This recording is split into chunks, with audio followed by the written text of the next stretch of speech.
আমরা অন্তর্বর্তীকালীন সরকারকে বলতে চাই, এই জাতির শ্রেষ্ঠ সন্তান হচ্ছে আমাদের মাদ্রাসা শিক্ষার্থী ভাই বোনরা। তাদেরকে আমাদের আলেম ওলামাদেরকে, মাদ্রাসা শিক্ষার্থীদেরকে যথাযথ সম্মান দিতে হবে। বিভিন্ন জায়গায় তাদেরকে বঞ্চিত করার জন্য যে শাহবাগী বয়ান, সেটা এখন পর্যন্ত আমরা দেখতে পাচ্ছি।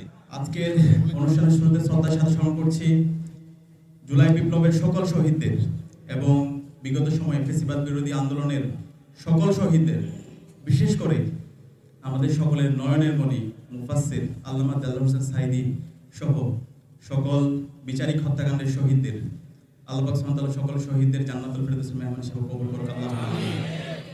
প্রিয় উপস্থিতি, গত 16 বছরে বাংলাদেশে আমরা যারা ইসলাম চর্চা করতাম, যারা ইসলামের প্রতি যাদের ভালোবাসা কাজ করত, আমরা যারা বিশ্ববিদ্যালয় ক্যাম্পাসগুলোতে পড়াশোনা করেছি, আমাদের উপর সব ধরনের জুলুম নির্যাতন নিষ্পেষণ করা বৈধ ছিল।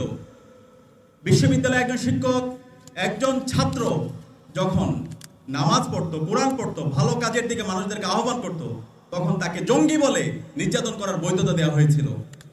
কিন্তু এই জুলাই বিপ্লবের মাধ্যমে আজকে খুনি হাসিনার যে বয়ান, শাহবাগের যে বয়ান, দিল্লির যে বয়ান, সেই বয়ান ভেঙে চুরমার হয়ে গেছে।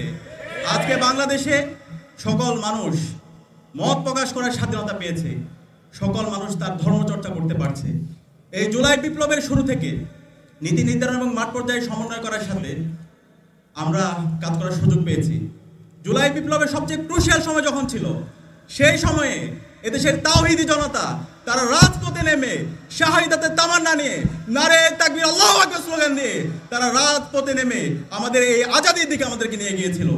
এবং এই বিপ্লবে আপনারা জানেন, যখন ইন্টারনেট ব্ল্যাক আউট করে দিয়েছিল, যখন কারফিউ জারি করেছিল, সে সময়ে আমাদের এই মাদ্রাসার শিক্ষার্থী ভাই এবং বোনেরা যাত্রাবাড়িতে তারা একজন আবু সাঈদ হয়ে গিয়েছিল, তারা উত্তরা একজন শহীদ ওয়াসিম শহীদ শান্ত হয়ে গিয়েছিল। এভাবে 19 জুলাই থেকে 5 আগস্ট পর্যন্ত, আজাদি হওয়ার আগ পর্যন্ত আমাদের মাদ্রাসার শিক্ষার্থী ভাই বোনরা তারা পুরো জাতিকে রাস্তা দেখিয়েছিল। এবং এই জুলাই বিপ্লব পরবর্তী আমরা চেয়েছিলাম আমাদের এই মাদ্রাসা শিক্ষার্থী যারা আছে, আমাদের সম্মানিত উস্তাদ যারা আছে, তাদেরকে রাষ্ট্রের পক্ষ থেকে তাদেরকে যথাযথ মর্যাদা দেওয়া হবে। তাদের যে হিস্সা, তাদের যে দীর্ঘদিনের তাদেরকে যে কর্নার করে দেওয়া হয়েছে, সেখান থেকে তাদেরকে সমাজের মেনস্ট্রিম করা হবে। কিন্তু আজকে 1 বছর পরও আমরা দেখতে পাচ্ছি, আজকে যারা বাংলাদেশে শাহবাগ কায়েম করার মাধ্যমে বাংলাদেশে দীর্ঘমেয়াদী সংকট তৈরি করেছিল, খুনি হাসিনাকে যারা টিকিয়ে রেখেছিল, সেই শাহবাগী শক্তি, সেই দিল্লির যারা এজেন্ডা এই দেশে কায়েম করতে চায়, যারা আমার হাজার হাজার মাদ্রাসা শিক্ষার্থীদেরকে হত্যার বৈধতা দিয়েছিল, সাপ্লাই যারা গণহত্যাকে বৈধতা দিয়েছিল এবং এর পরবর্তী উল্লাস করেছিল, সেই শাহবাগী শক্তি আজকে আবার মাদ্রাসা শিক্ষার্থী ভাই বোনদেরকে এবং আমার আলেম ওলামাদেরকে নিয়ে আজকে তারা হাসি ঠাট্টা করছে। আমরা অন্তর্বর্তীকালীন সরকারকে বলতে চাই, এই জাতির শ্রেষ্ঠ সন্তান হচ্ছে আমাদের মাদ্রাসা শিক্ষার্থী ভাই বোনরা। তাদেরকে আমাদের আলেম ওলামাদেরকে, মাদ্রাসা শিক্ষার্থীদেরকে যথাযথ সম্মান দিতে হবে এবং তাদের যে দাবি দেওয়া, আমাদের মাদ্রাসা শিক্ষার্থী যে দাবি দেওয়া, সেই দাবি দেওয়াগুলো মেনে নিতে হবে। আমাদের দাবি দেওয়া কি জানেন? আমাদের দাবি দেওয়া হচ্ছে আমাদের শহীদরা যে জন্য জীবন দিয়েছে, একটি বৈষম্যহীন ইনসাফ ভিত্তিক বাংলাদেশ বিনির্মাণ করা। সেই বৈষম্যহীন ইনসাফ ভিত্তিক বাংলাদেশ বিনির্মাণ করার আগ পর্যন্ত আমরা যারা মাদ্রাসা শিক্ষার্থী, আমাদের যারা উস্তাদরা আছে, আমরা সবসময় আমাদের লড়াই চালিয়ে যাবো ইনশাআল্লাহ।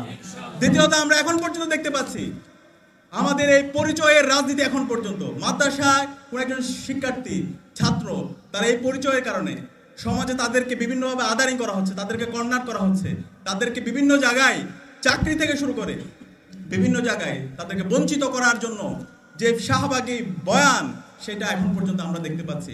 আমরা সবাইকে অনুরোধ করব, এই জুলাই বিপ্লব পরবর্তী সারা দেশে আমরা মেরিটোক্রেসির ভিত্তিতে, মেধার ভিত্তিতে সব জায়গায় নিয়োগ চাই। আমার মাদ্রাসা শিক্ষার্থীদের যে মেধা, তাদের যে যোগ্যতা, তাদের যে কম্পিটেন্সি, সেই আলোকে তাকে মূল্যায়ন করতে হবে।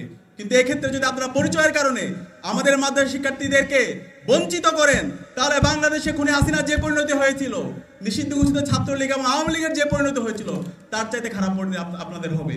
আমরা অনুরোধ করব, জুলাই বিপ্লব পরবর্তী আমরা সবাই ঐক্যবদ্ধভাবে বাংলাদেশ বিনির্মাণ করতে চাই এবং বিগত সময়ে আমাদের মাদ্রাসার যারা উস্তাদ আছে, তাদের যেভাবে মূল্যায়ন করা দরকার ছিল, সেই মূল্যায়ন আমরা দেখতে পাইনি। আমাদের অবকাঠামোগত সমস্যা আছে, আমাদের যে শিক্ষা ব্যবস্থা, সেই শিক্ষা ব্যবস্থা এখন পর্যন্ত সেই কলোনিয়াল যে শিক্ষা ব্যবস্থা, যে শিক্ষা ব্যবস্থা ব্রিটিশরা তৈরি করে দিয়ে গেছে, সেই শিক্ষা ব্যবস্থা এখন পর্যন্ত থেকে গেছে। যে সেকুলার শিক্ষা ব্যবস্থা, এই শিক্ষা ব্যবস্থার মাধ্যমে এখানকার একটি সুস্থ জাতি তৈরি হতে পারে না। আমাদের এই সুস্থ জাতি তৈরি করার জন্য, নৈতিকতা সম্পন্ন সমাজ তৈরি করার জন্য আমাদের শিক্ষা ব্যবস্থার আমূল পরিবর্তন করতে হবে। সেখানে আমি আপনাদেরকে অনুরোধ করব, আমরা যারা দায়িত্বশীল পর্যায়ে আছি, আমাদেরকে আরেকটি বিপ্লব করতে হবে। সেটা হচ্ছে আমাদের এই শিক্ষা ব্যবস্থার আমূল পরিবর্তনের জন্য বিপ্লব, শিক্ষা সংস্কারের জন্য বিপ্লব। সেই জন্য আমাদের শিক্ষা ব্যবস্থার পূর্ণাঙ্গ রূপরেখা এবং বর্তমান সময়ের যেই দাবি আছে সে আলোকে একটি কাঙ্ক্ষিত নৈতিকতা সম্পন্ন শিক্ষা ব্যবস্থার রূপরেখা জাতির সামনে হাজির করার জন্য আমাদেরকে ঐক্যবদ্ধভাবে আমাদের লড়াই চালিয়ে যেতে হবে। সেই উদাত্ত আহ্বান জানিয়ে আমি আমার কথা এখানে শেষ করছি। আসসালামু আলাইকুম রহমতুল্লাহ।